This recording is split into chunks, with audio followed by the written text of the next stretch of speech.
Jubilee Hills public pulse గులాబీదే గెలుపు సర్వేలన్నిటా బీఆర్ఎస్దే విజయం. ఈఎల్ఐన్ survey వచ్చింది, అంతర్గత సర్వే దాని పేరు వచ్చిందా? కేసీఆర్ పార్టీకి 55 కోడుమో సర్వేనట.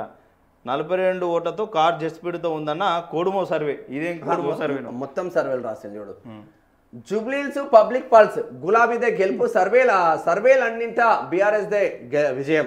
కేసీఆర్ పార్టీకి 55.2% మంది జై కొట్టారన్న కేకే స్ట్రాటజీస్. ఇగో ఇక్కడ ఒకటి శేఖర్, కేకే స్ట్రాటజీస్ ఒకటి సర్వేలను కౌంట్ చేసుకో. కారుకు 50.5% ముస్లింల సపోర్ట్ ఉందన్న బిలియన్ కనెక్ట్ 2 రాయ్ నెంబర్ రాయ్ 2. 46.5% ఓట్లతో గులాబీదే విజయమైన ఐఐటిఎన్ల సర్వే 3. ఇది 3 ఐఐటిఎన్ల సర్వే 3.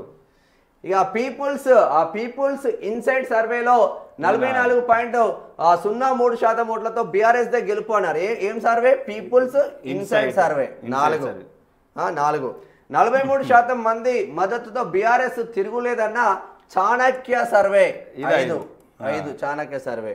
42.8% ఓట్లతో కారు జెట్ స్పీడ్ తో ఉందన్న కోడుమో సర్వే. ఇది ఫస్ట్ టైం వింటున్నా కోడుమో. నేను ఈ పేరు వింటున్నాను. ఓటా మీడియా హౌస్ తాజా సర్వేలో గులాబీకి 48% ఓట్లు అంట. ఏం సర్వే ఇది? ఓటా మీడియా హౌస్. కాంగ్రెస్ అంతర్గత సర్వేలోను బీఆర్ఎస్ పార్టీకే ఓటర్ల పడ్డ. వాళ్ళ పార్టీ వాళ్ళు సర్వే చేసుకున్నారు. కాంగ్రెస్ అంతర్గత కాంగ్రెస్ వాళ్ళు సర్వే చేస్తే 8 సర్వేలు. 45 రోజుల వ్యవధిలో జరిగిన అన్ని సర్వేలోనూ కారుదే విజయం. 45 రోజులలో జరిగిన అన్ని సర్వేలోనూ కారుదే విజయం. అంటే 8 సర్వేలు చేసుకున్నారు.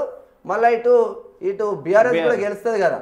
బీఆర్ఎస్ సర్వే 9, కాంగ్రెస్ అంతర్గత సర్వేలు అంట. కాంగ్రెస్ అంతర్గత బీజేపీ సర్వే 10. బీజేపీ సర్వేలో కూడా బీఆర్ఎస్ వచ్చిందని రాసుకుంటారు వీళ్ళు.